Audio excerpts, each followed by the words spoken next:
Buenas tardes, mi nombre es Isabela Negrete y junto con mi compañera Isabela Mendoza les venimos a presentar el tema de abscesos odontogénicos, el cual tiene como tabla de contenido.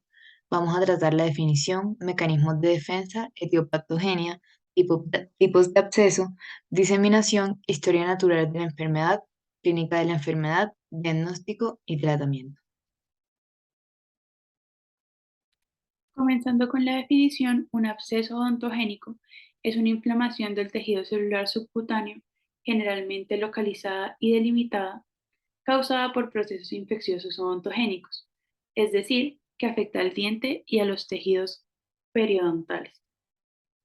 Esta lesión consiste en una lesión supurativa, la cual contiene tejido necrótico, bacterias y glóbulos blancos muertos, relacionada con un deterioro periodontal.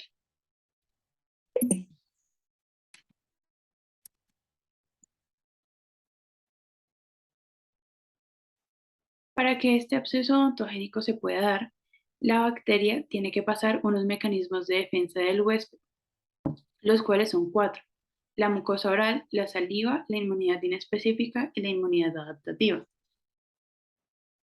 Tanto la mucosa oral como la saliva son barreras físicas. Esta cuenta con una capa de células epiteliales interconectadas compuesta principalmente de queratinocitos sobre la membrana basal, las cuales se renuevan y se eliminan constantemente. Para que los microorganismos logren colonizar la mucosa, deben tener un factor de virulencia que impida el intercambio constante de las células epiteliales. En cuanto a la saliva, que es nuestra segunda barrera física, esta mecánicamente recubre los dientes y contribuye a la película protectora. De igual manera, la saliva lava la cavidad oral eliminando bacterias y sus productos y mantiene el pH salival entre un 6,5 y 7. Además de esto, la saliva posee componentes químicos que inhiben el crecimiento bacteriano. Algunos de estos son las lisosimas, que lisan bacterias catalizando la descomposición de la pared celular bacteriana, em, lo cual es muy importante en las bacterias gram negativas porque altera la capa de lipopolisacáridos de la pared celular. También, como componente químico, tiene la lactoferrina, la cual secuestra hierro y inhibe el crecimiento de bacterias que dependen de este elemento para su metabolismo. También tiene el sistema peroxidasa, compuesto de la lactoperoxidasa y la mieloperoxidasa. La lactoperoxidasa em, tiene la capacidad de generar la molécula hipotiosinato, HOSN, que es tóxica para las bacterias. Y también la saliva posee defensinas, las cuales serán más explicadas más adelante. En cuanto al tercer mecanismo de defensa, tenemos a la inmunidad innata, que es la inmunidad inespecífica. Aquí también son muy importantes los queratinocitos de la mucosa oral, ya que cuentan con la capacidad de reconocimiento de los microbios patogénicos al activar los receptores tipo TLR. Estos interactúan con los PAMs, que son patrones moleculares asociados a patógenos, quienes a su vez producen una cascada de rutas de señalización que resulta en la activación de factores proinflamatorios, los cuales facilitan la migración de células de la inmunidad desde el torrente sanguíneo hasta el tejido afectado. Algunos de estos son las células fagocíticas, como los leucocitos y los macrófagos. Además de esto, otro papel de los queratinocitos en este tipo de inmunidad es que producen péptidos antimicrobianos y antifúngicos como las histatinas, que son un compuesto de sustancias antimicóticas y antimicrobianas, y las defensinas. Cabe resaltar que hay varios tipos de defensinas. La defensina humana 1 está expresada en los tejidos epiteliales de manera normal y la defensina tipo 2 y tipo 3 son expresadas en respuestas a estímulos bacterianos de la inflamación. Por último, en cuanto a los mecanismos de defensa, tenemos a la inmunidad adaptativa, que corresponde a la inmunidad adquirida. Esta está a cargo del complemento de células inmunocompetentes de la mucosa oral que constituyen el tejido linforeticular asociado a las mucosas MALT. Estos son linfocitos, macrófagos, células dendríticas, células citolíticas naturales, eosinófilos y células de Langerhans. Las células de Langerhans específicamente procesan antígenos extraños para presentarlos a las células T y activarlas, y además contribuyen a la diferenciación de las células beta en las células plasmáticas secretoras de inmunoglobulina. La inmunoglobulina principal es la inmunoglobulina A, secretora, por sus siglas SIGA, la cual se encarga de la aglutinación bacteriana, la inhibición de la adherencia bacteriana, la neutralización de toxinas y la exclusión de antígenos en la superficie de la mucosa. En esta imagen se ven reflejados los 4 mecanismos de defensa, teniendo como barreras físicas a la saliva y a las células epiteliales, a la inmunidad innata a cargo de los neutrófilos y las células de Langerhans y los péptidos antimicrobianos epiteliales y pues la inmunidad adaptativa.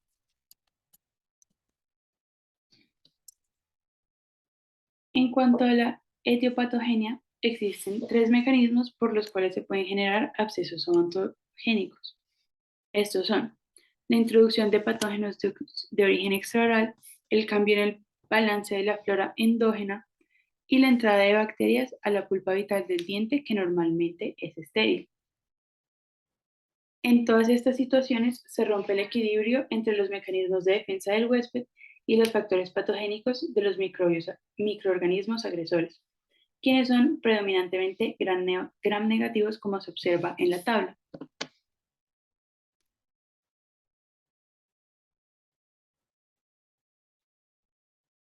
Siendo así, los microorganismos deben poder adherirse a la superficie de los dientes o a la mucosa oral, resistir la eliminación por medios mecánicos, competir por el espacio y los micronutrientes con la microflora que ya existe en la boca, evadir las defensas del huésped y penetrar los tejidos del huésped. Como les mencioné anteriormente, predominan los microorganismos gram negativos, en donde en las bacterias presentes en el absceso dentroalveolar agudo, solamente la Actinomyces spp es gram negativa y las otras son gram negativas.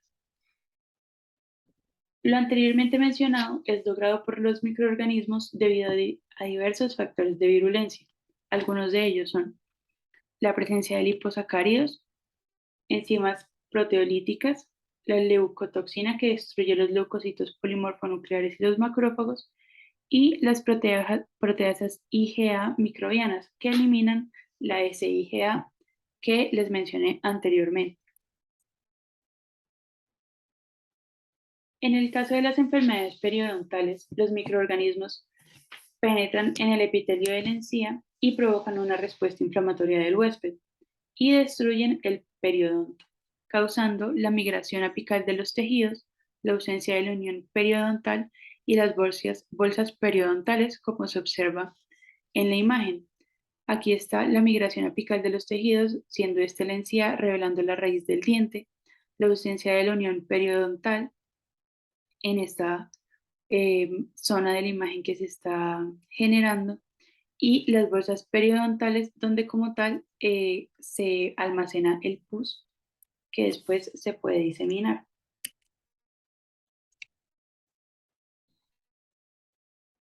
En cuanto a la diseminación, esta sucede cuando el pus existente sale a los tejidos blandos.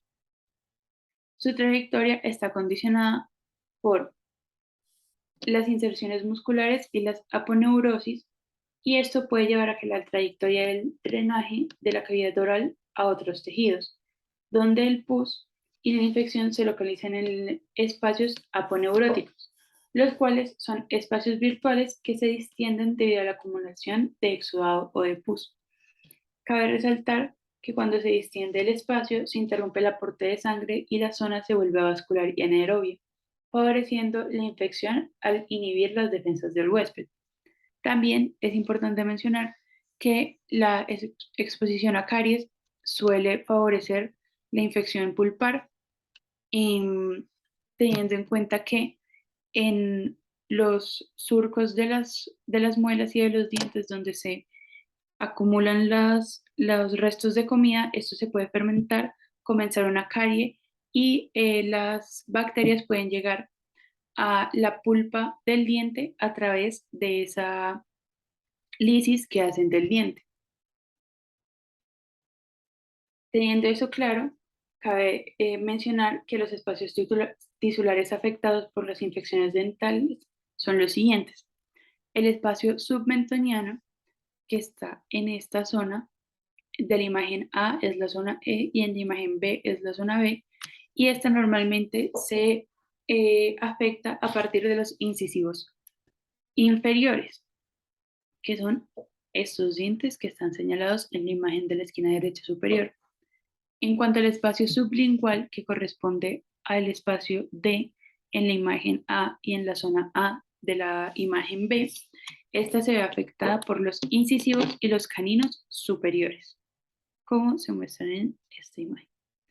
En cuanto al espacio vestibular, que es la zona G de la imagen A, todo esto, esta se ve afectada normalmente por los molares y los premolares superiores, es decir, estos dientes. Y el paladar, que corresponde a la zona C de la imagen A, esta normalmente se ve afectada desde los molares superiores.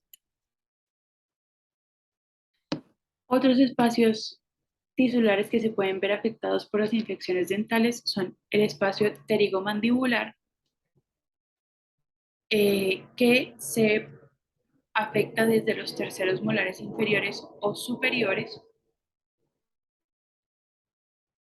el espacio submandibular, que se ha afectado desde los caninos premolares y molares inferiores, el faringeo lateral, que se puede ver afectado desde el tercer molar, y el parotidio, que es afectado por diseminación en otros espacios cercanos.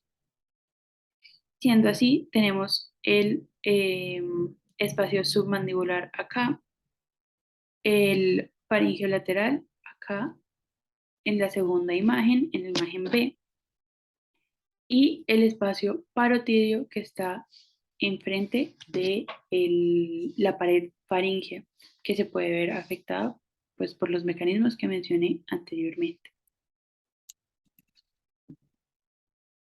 En esta imagen se resume lo que acabo de mencionar y la imagen ilustra las rutas potenciales de extensión en las infecciones del espacio facial profundo, teniendo en cuenta que dependiendo de si es un absceso periapical maxilar o un absceso periapical mandibular, eh, que es este que se muestra en la foto de la esquina superior izquierda, se puede diseminar hacia diferentes espacios, siendo que ambos se pueden diseminar al espacio bucal, los abscesos periapicales maxilares a los espacios de los caninos y al espacio infratemporal para posteriormente afectar la órbita, y que los abscesos periapicales mandibulares pueden afectar el espacio parotidio, espacios masticadores, submandibulares y sublinguales.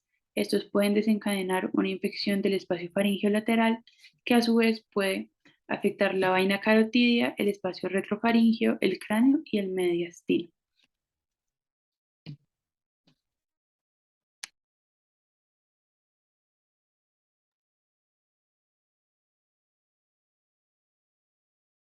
Eso. Siguiendo con la historia natural de la enfermedad, tenemos que esta se refiere a la evolución de una enfermedad en un individuo a través del tiempo en ausencia de intervención.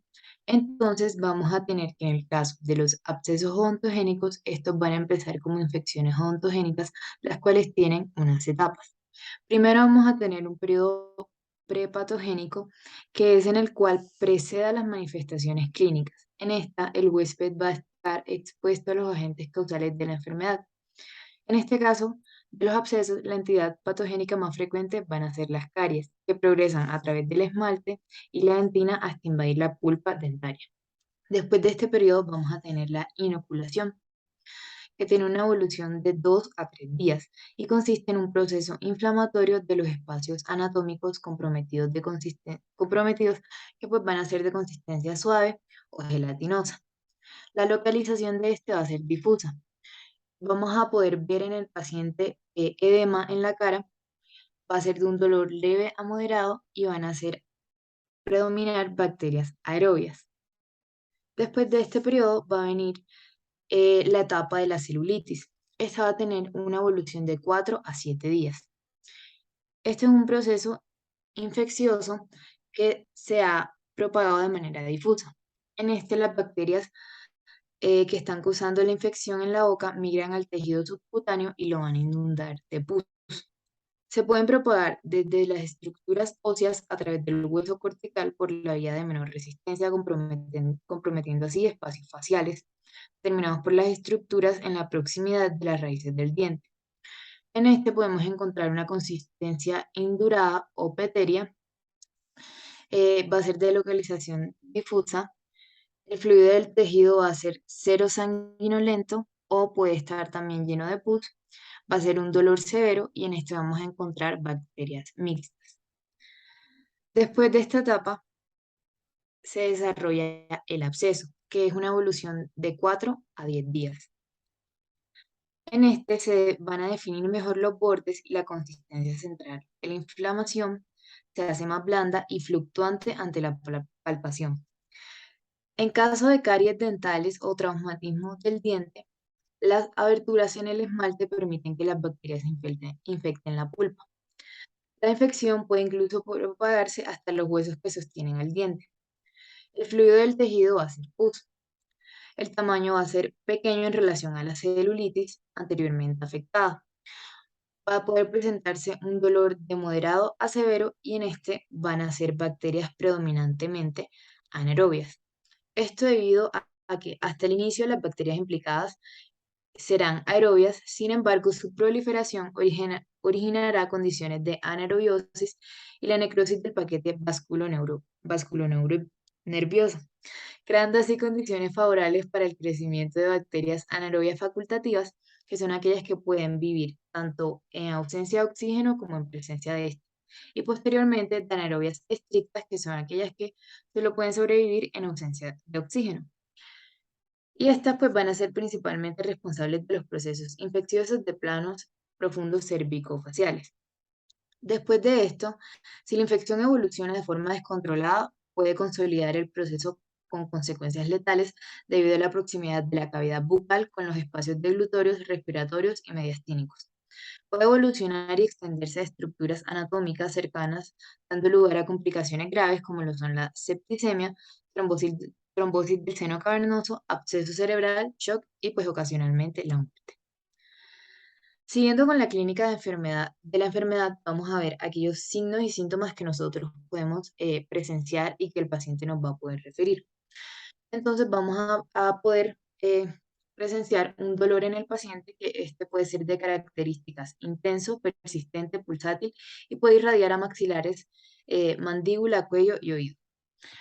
Va a tener una sensibilidad que suele aparecer ante el frío, calor, presión y al masticar.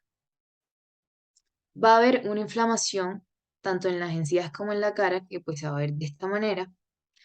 El paciente va a referir fiebre y malestar y va a presentar una dificultad a la hora de comer. Esto debido a la presencia del trismus, que se presenta debido a la infección por la que está cursando el paciente. Y en esta los músculos encargados de masticar, los cuales son el temporal, macetero, pterigoideo interno y pterigoideo externo, van a padecer alguna contracción involuntaria, generándose así pues la dificultad a la hora de abrir la boca para comer e incluso para hablar. Siguiendo con la clínica de la enfermedad, ya como tal vamos a poder presenciar en el paciente una acumulación de pus en la raíz dental, que este se va a llamar absceso periapical, en el periodonto, que va a ser aquellos tejidos que van a rodear el diente, como lo son las encías, ligamentos periodontal, cemento radicular y hueso alveolar propio, que este se va a llamar absceso periodontal. Entonces, vamos a tener que el absceso va a ser de una consistencia a la palpación fluctuante, va a haber una zona eritematosa relacionada, va a haber halitocitosis, esto debido a la presencia de bacterias en la cavidad bucal y adenopatías regionales dolorosas, que pues estas van a ser la inflamación de los ganglios linfáticos cercanos a la infección como un mecanismo de respuesta ante la infección. Siguiendo con el diagnóstico, principalmente va a constar de anamnesis, examen físico e imágenes diagnósticas. Primero lo que vamos a hacer es una identificación de la alteración.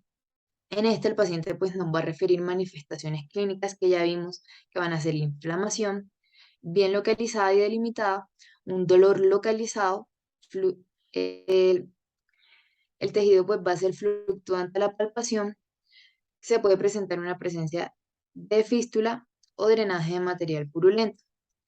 El paciente va a referir un curso mayor de 5 días de evolución, que pues va a ser crónico, un aumento de la temperatura corporal sobre los 38 grados, malestar general, linfadenopatías, afectación del estado sistémico, oinofagia y disfagia y una limitación de la apertura bucal, pues menos de 40 milímetros, como ya vimos, debido al trismus. Ya en el examen físico se van a evaluar signos inflamatorios locales. Vamos a ver la localización, la extensión y vamos a también evaluar la sensibilidad al tacto y la presión de los dientes del paciente. Esto lo podemos realizar con pequeños golpecitos en el diente del paciente y le vamos a preguntar si le duele o cómo lo siente ante la palpación. Entonces, después de examinar bien al paciente, podemos pedir las siguientes imágenes. Una radiografía panorámica que pues esta permite evaluar, descartar e identificar los posibles focos de infección dental y pues el compromiso de estructuras adyacentes.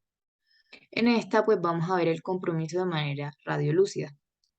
La radiografía periapical va a ser aquella que se va a usar para ver los ápices dentales, la punta de las raíces, la corona y el tejido óseo alrededor de los dientes.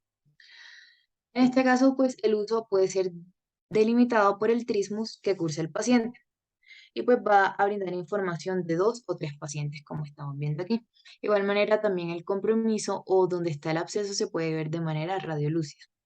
También podemos pedir una tomografía computarizada. Esto, ya si la infección se ha extendido a otras áreas en el cuello, se puede usar pues esta tomografía para determinar la gravedad de la infección y permite evaluar posibles focos de la infección. Entonces, las características radiográficas van a hacer que los abscesos en las radiografías los vamos a ver como una cavidad llena de fluido y de aire, por lo que se verá de manera radiolúcida. En esta pues tenemos una radiografía panorámica seleccionada donde se observa una imagen pues radiolúcida difusa a nivel periapical de los molares mandibulares. Pues estos van a ser signos compatibles de absceso periapical. En el absceso periodontal vamos a tener que es un área radiolúcida definida a lo largo de la cara lateral de la raíz del diente. Es decir, en las encías, ligamentos periodontales, cemento radicular y hueso alveolar propio que rodean al diente, pues en estas estructuras podemos encontrar la imagen radiolúcida. En el absceso periapical vamos a tener que es un área radiolúcida definida a nivel apical. Y de esta manera, cuando se realiza el vaciamiento y el drenaje, que va a ser uno de los tratamientos de los abscesos, como ya vamos a ver más adelante, se puede obtener un cultivo microbiano, lo cual nos va a decir el tipo de microorganismo que causó la infección. Entonces, la patogenia de los abscesos dentales es de naturaleza polimicrobiana y pues va a englobar mayoritariamente a organismos anaerobios estrictos y anaerobios facultativos, pues se van a presentar de manera mayor los anaerobios estrictos. De esta manera, pues se han identificado alrededor de 460 taxones bacterianos que pertenecen a 100 géneros y 9 filamentos en diferentes tipos pues, de infecciones ontogénicas. Sin embargo, pues como ya les dije, se ha comprobado que los anaerobios estrictos son los que están de manera más prevalente en estas infecciones.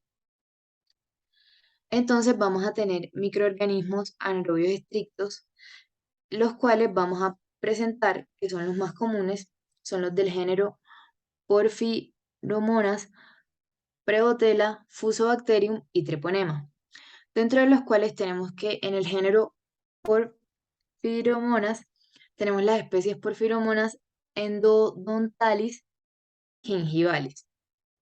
Estas van a ser unos cocobacilos capsulados de tinción gram negativa.